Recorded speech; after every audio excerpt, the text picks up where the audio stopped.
Jangan lupa like, comment, and subscribe.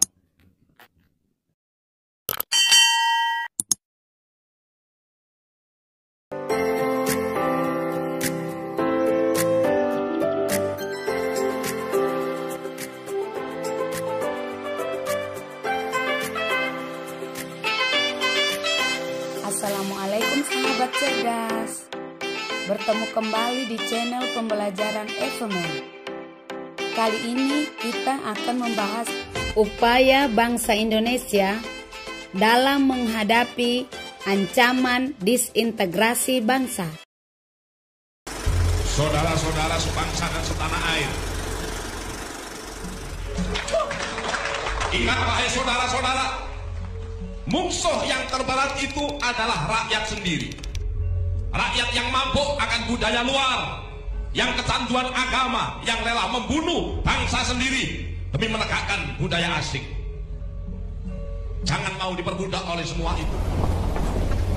Tetaplah bersatu padu membangun negeri ini tanpa pertumpahan darah. Upaya bangsa Indonesia menghadapi ancaman disintegrasi bangsa. Sebelumnya, kita harus memahami dulu apa itu disintegrasi. Di dalam Kamus Besar Bahasa Indonesia, disintegrasi adalah keadaan tidak bersatu padu, keadaan terpecah belah, hilangnya keutuhan atau persatuan dan perpecahan.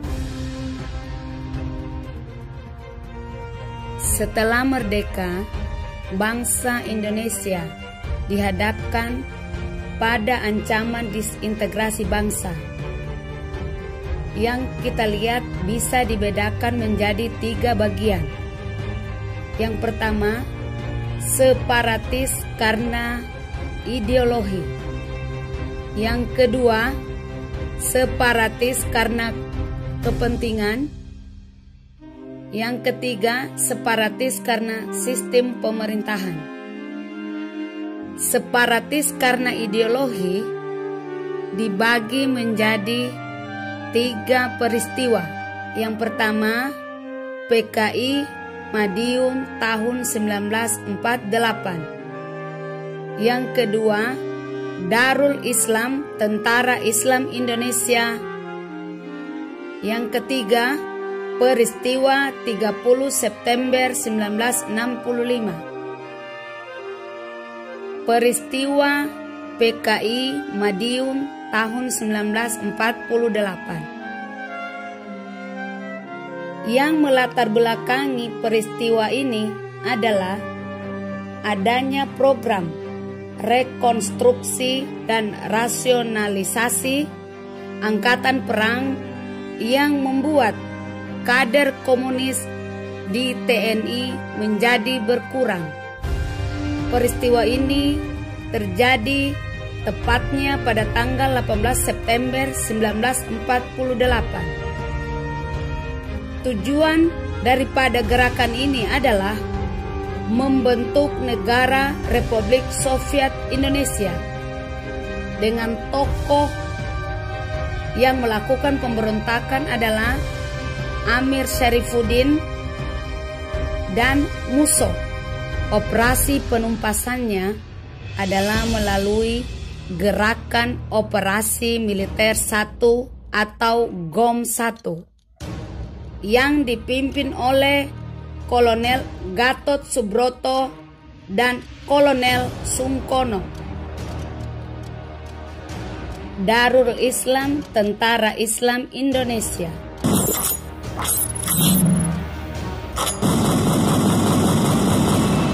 Kartosuwiryo adalah tokoh yang melakukan pemberontakan di daerah Jawa Barat, yaitu pada tanggal 7 Agustus 1949.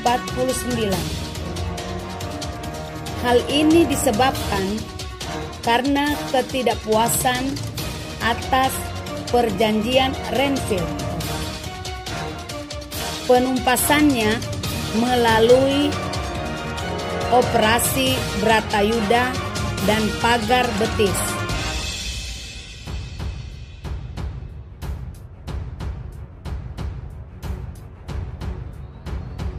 Pemberontakan Darul Islam Tentara Islam Indonesia juga terjadi di daerah Jawa Tengah yang dipimpin oleh Amir Fattah. Peristiwa itu terjadi pada tanggal 23 Agustus 1949.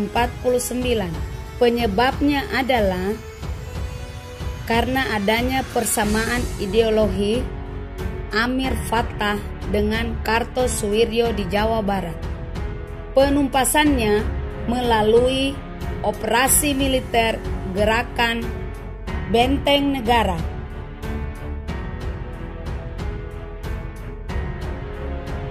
Pemberontakan Darul Islam Tentara Islam Indonesia juga terjadi di daerah Makassar yang dipimpin oleh Kahar Muzakkar.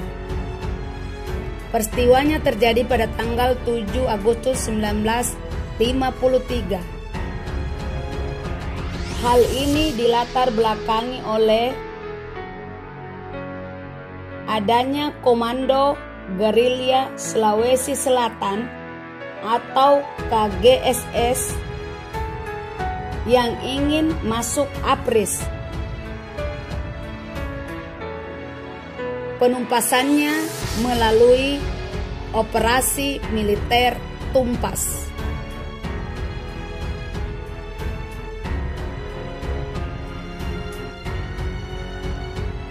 Pemberontakan Darul Islam Tentara Islam Indonesia juga terjadi di daerah Aceh yang dipimpin oleh Daud Birah. Peristiwanya terjadi pada tanggal 20 bulan 9 tahun 1953. Hal ini dilatar belakangi oleh adanya penurunan status Aceh menjadi keresidenan. Penyelesaiannya adalah melalui musyawarah kerukunan rakyat Aceh. Pemberontakan Darul Islam Tentara Islam di Indonesia juga terjadi di daerah Kalimantan Selatan yang dipimpin oleh Ibnu Hajar. Peristiwa ini terjadi pada bulan Oktober 1950. Hal ini dilatar belakangi oleh adanya pembentukan Kesatuan Rakyat yang Tertindas atau KRYT. Penumpasannya adalah melalui operasi militer pada bulan Juli 1963. Peristiwa 30 September 1965.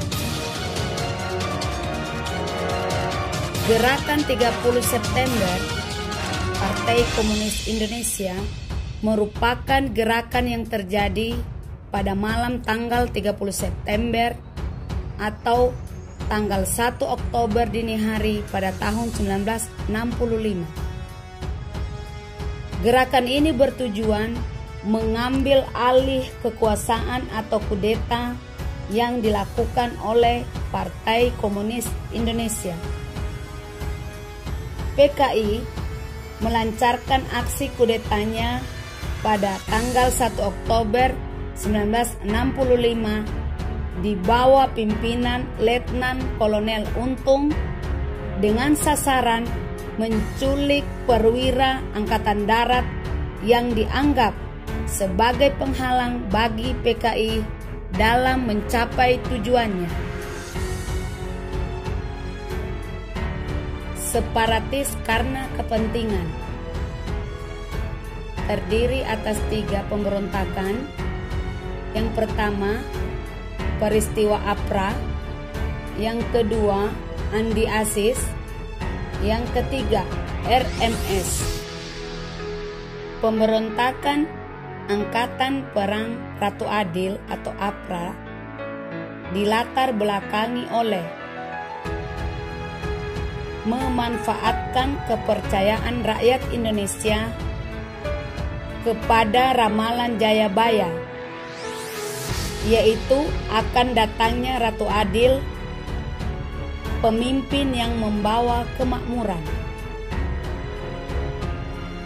Tujuannya ingin mempertahankan Pasundan sebagai negara federal dan APRA sebagai tentara negara Pasundan.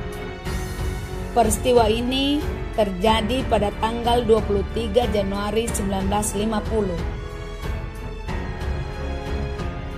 Pemimpinnya adalah Raymond Westerling dan Sultan Hamid II. Penumpasan pemberontakan ini yaitu melalui operasi militer yang dilaksanakan pada tahun 1950. Pemberontakan Andi Aziz. Latar belakangnya adalah menolak kedatangan APRIS dari unsur TNI. Tujuannya mempertahankan negara Indonesia Timur atau NIT. Peristiwa ini terjadi pada bulan April 1950 di Makassar. Tokoh yang memimpin pemberontakan ini adalah Andi Aziz. Operasi penumpasannya melalui operasi militer yang dipimpin oleh Kolonel A.E. Kawilarang pada tanggal 15 April 1950. Republik Maluku Selatan atau RMS.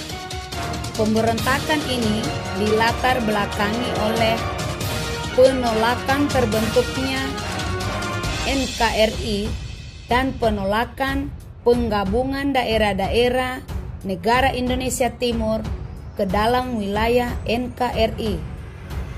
Tujuannya ingin mendirikan Republik Maluku Selatan atau RMS pada bulan April 1950. Pemimpinnya adalah Mr. Dr. C.R. Stephen Soumokir. Penumpasannya adalah melalui operasi militer yang dipimpin oleh Kolonel A.E. Kawilarang. Separatis karena sistem pemerintahan terbagi menjadi dua. Pertama, Pemerintahan Revolusioner Republik Indonesia atau PRRI. Kedua, Perjuangan Rakyat Semesta atau Permesta. Latar belakang daripada pemberontakan PRRI dan Permesta adalah ketidakpuasan beberapa daerah di wilayah Sumatera dan Sulawesi terhadap alokasi biaya pembangunan dari pemerintah pusat. PRRI terjadi pada tanggal 15 Februari 1958 yang dipimpin oleh Letkol Ahmad Hussein dan Syafruddin Prawira Negara yang diangkat sebagai Perdana Menteri di daerah Sumatera Barat. Permesta terjadi pada tanggal 2 Maret 1957 yang dipimpin oleh Letkol Vence Sumual di Makassar, Sulawesi. Penumpasannya,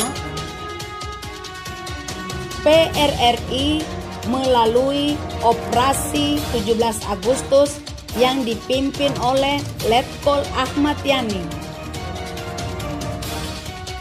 Permesta ditumpas melalui Operasi Merdeka yang dipimpin oleh Letkol Rukminto H. Demikian materi kita kali ini, dan sampai bertemu kembali di materi berikutnya.